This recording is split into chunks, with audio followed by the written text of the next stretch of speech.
آج وہ ہوا ہے جس کے بارے میں شاید سوچا نہیں گیا تھا۔ ڈالر کی ایک ہی دن بڑی چھلانگ، انٹر بینک میں ڈالر ایک روز میں 30 روپے مہنگا ہو گیا۔ معاشی تباہی اور بے قدرے روپے کی تگڑے ڈالر کے ہاتھوں دھلائی۔ ہمیں ہمیشہ یہی بتایا گیا، یہی سکھایا گیا کہ ہمارا دشمن جو ہے وہ انڈیا ہے۔ پلے نہیں دھیلا تے کر دی میلا میلا، غریب دو وقت کی روٹی کے لیے پریشان۔ ہم انہیں دشمن تو مانتے ہیں لیکن آپ نے اپنے دشمن سے سیکھا ہی کیا ہے۔ ڈالر کا طوفانی سپیل جاری ہے، روپے کو مزید بے قدر کر چکا ہے۔ میرے پاس فائنانشل ٹائمز کی ایک سٹوری ہے جسے پڑھ کے میں تو کانپ گیا ہوں۔ خدا نہ خاصے دیوالیہ ہو چکا ہے، اعلان ہونا باقی ہے۔ معروف برطانوی جریدے فائنانشل ٹائمز نے پاکستان کی معیشت کے بارے میں لکھا ہے کہ پاکستانی معیشت پر ڈوبنے کے خدشات منڈلا رہے ہیں۔ پاکستان قرضوں میں جکڑا ہوا ہے تو کیا ہوا؟ کوئی فرق نہیں پڑتا شاید۔ معیشت تباہی کے دہانے پر ہے تو بھی کیا ہوا؟ کوئی فرق نہیں پڑتا شاید۔ ڈالر 250 کراس کر چکے تو بھی کیا ہوا؟ شاید کوئی فرق ہی نہیں پڑتا۔ اگر اللہ نہ کرے پاکستان سول وار کی طرف چلا جاتا ہے اور پاکستان کے لوگ روٹی کے لیے، خوراک کے لیے آپس میں لڑتے ہیں۔ عوام بھگتنے کے لیے تیار ہے؟ میں عوام سے پوچھتی ہوں،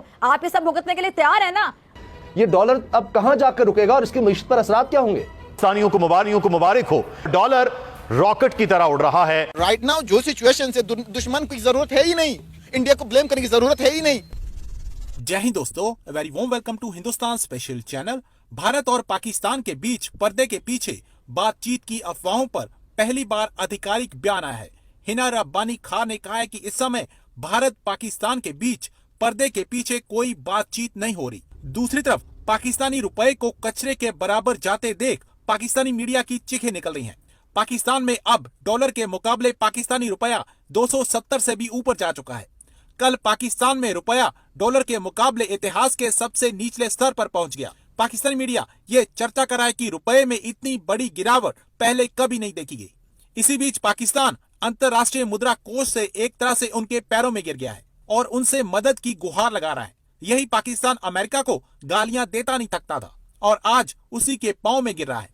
چین سے لات پڑنے کے بعد اب پاکستان کا ایک ماتر سہارا IMF ہے۔ آج وہ ہوا ہے جس کے بارے میں شاید سوچا نہیں گیا تھا، لیکن آج پاکستانیوں کو مبارک ہو کہ وہ جو وعدے، جو دعوے تھے وہ ہوا ہوئے اور ڈالر راکٹ کی طرح اڑ رہا ہے۔ اور اس وقت جب میں گفتگو کر رہے ہیں تو مجھے جہاں تک خبر ملی ہے وہ ڈالر 255 ہے۔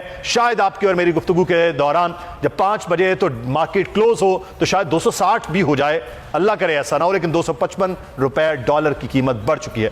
جب ڈالر کی قیمت بڑھتی ہے تو انٹرنیشنل مارکیٹ میں خریدا جانے والا تیل بڑھتا ہے۔ جب تیل بڑھ جائے گا تو پھر تمام تر چیزوں کی قیمتیں بڑھا دی جائیں گی۔ یعنی پاکستان کی عوام اب تیار رہیں کہ مہنگائی کا وہ سونامی آنے والا ہے جو سب کچھ تباہ کرے نہ کرے لیکن غریب آدمی کی زندگی تباہ کر چکا ہوگا۔ معاشی تباہی اور بے قدرے روپے کی تگڑے ڈالر کے ہاتھوں دھلائی سے حکومت مزید ہو گئی بدنام۔ مریم نواز کی واپسی پر شاندار استقبال کی تیاریاں، پلے نہیں دھیلا تے کر دی میلا میلا، غریب دو وقت کی روٹی کے لیے پریشان۔ کیا ایسے چلے گا پاکستان قرضوں میں جکڑا ہوا ہے تو کیا ہوا؟ کوئی فرق نہیں پڑتا شاید۔ معیشت تباہی کے دہانے پر ہے تو بھی کیا ہوا؟ کوئی فرق نہیں پڑتا شاید۔ ڈالر 250 کراس کر چکے تو بھی کیا ہوا؟ شاید کوئی فرق ہی نہیں پڑتا۔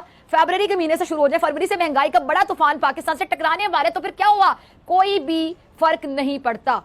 اگر بھگتنا ہے تو بیچاری عوام نے بھگت، کیا ہوگا؟ آگے مہنگائی اور ہو جائے گی اس مہینے سے، اگلے مہینے سے تو دیکھ لیں عوام بھگتے گی۔ عوام بھگتنے کے لیے تیار ہے؟ میں عوام سے پوچھتی ہوں، آپ یہ سب بھگتنے کے لیے تیار ہے نا؟ اگر نہیں بھی تیار تو آپشن کیا آپ کے پاس؟ بھگتنا ہے۔ پاکستان سول وار کی طرف جا رہا ہے۔ ہمیں ہمیشہ یہی بتایا گیا، یہی سکھایا گیا کہ ہمارا دشمن جو ہے وہ انڈیا ہے، امریکہ ہے، یہودی ہے، لیکن ہمیں کبھی یہ نہیں بتایا گیا کہ ہم اپنے دشمن خود ہیں۔ اگر اللہ نہ کرے پاکستان سول وار کی طرف چلا جاتا ہے اور پاکستان کے لوگ روٹی کے لیے، خوراک کے لیے آپس میں لڑتے ہیں تو ان حالات کا ذمہ دار کون ہوگا؟ کیونکہ پاکستان دن بہ دن معاشی بحران کی طرف بڑھتا چلا جا رہا ہے۔ پاکستان اس وقت سول وار کی صورتحال میں ہے، سیاسی معاملہ تو کہیں دور رہ گئے ہیں۔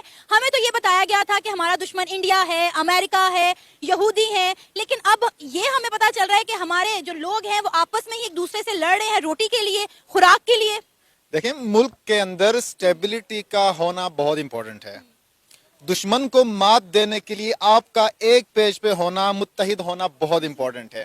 آپ ہی ایک پیج پہ نہیں ہے، آپ میں اختلافات بہت زیادہ ہیں۔ آئے دن اپوزیشن کا حکومت کا اپوزیشن کو ملک ڈیفالٹ کرنے کا، اب عمران خان کو انہوں نے اریسٹ کرنے کا بتا دیا ہوا ہے، وہاں سے اسلام آباد کے اندر حالات ٹھیک نہیں ہے، وہاں پہ